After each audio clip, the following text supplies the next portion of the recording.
সিলেটে হিট স্ট্রোকে শফিকুল ইসলাম নামের ৩৫ বছর বয়সে এক পথচারী মারা গেছেন। বৃহস্পতিবার ১৬ মে বেলা ১টার দিকে নগরের জিন্দাবাজার সিটি সেন্টারের সামনে এ ঘটনা ঘটে।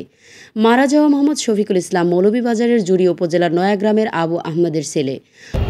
আজকে সকাল থেকে বাইক খুব বেশি গরম চলে, আর আমরা ওখানে দাঁড়াইয়ে আসলাম। হঠাৎ কোনো রিক্সাটা থামছে, থামার পরে লোকটা রিক্সাতে ভাড়া দিতে দিতে পড়ে গেছে।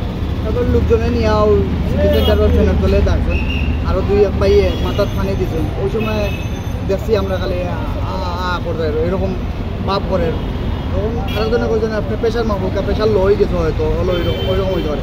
ওইসব করতে করতে আর পরে আর আমি আমার অফিসে উপরে গেছি, পরে কইতাম তাকে উদ্ধার করে নগরের শহীদ শামসুদ্দিন হাসপাতালে নেওয়া হলে চিকিৎসকরা তাকে মৃত ঘোষণা করেন।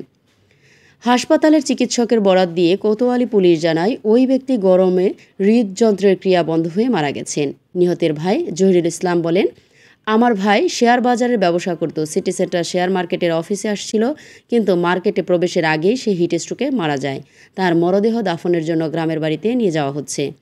অতিরিক্ত গরমের কারণে সিলেটের টেকনিক্যালের এক ছাত্রী অসুস্থ হয়ে পড়েন। পরে সহপাঠীরা তাকে অজ্ঞান অবস্থায় সিলেট ওসমানী মেডিকেল কলেজ হাসপাতালে নিয়ে ভর্তি করান। ওসমানী মেডিকেল কলেজ হাসপাতালের উপপরিচালক সৌমিত্র চক্রবর্তী বলেন, হাসপাতালের অন্যান্য সময়ের তুলনায় রোগীর সংখ্যা বেড়েছে, তবে অতিরিক্ত গরমে অসুস্থ রোগী সেভাবে বিবেচনায় নেওয়া হয়নি। আবহাওয়া অধিদপ্তরের সূত্র জানায়, বৃহস্পতিবার দুপুর ১২টায় ৩৩.৫ ডিগ্রি এবং বেলা ১:৩০ থেকে ২টা পর্যন্ত ৩৬ ডিগ্রি তাপমাত্রা সিলেটে অনুভূত হচ্ছিল।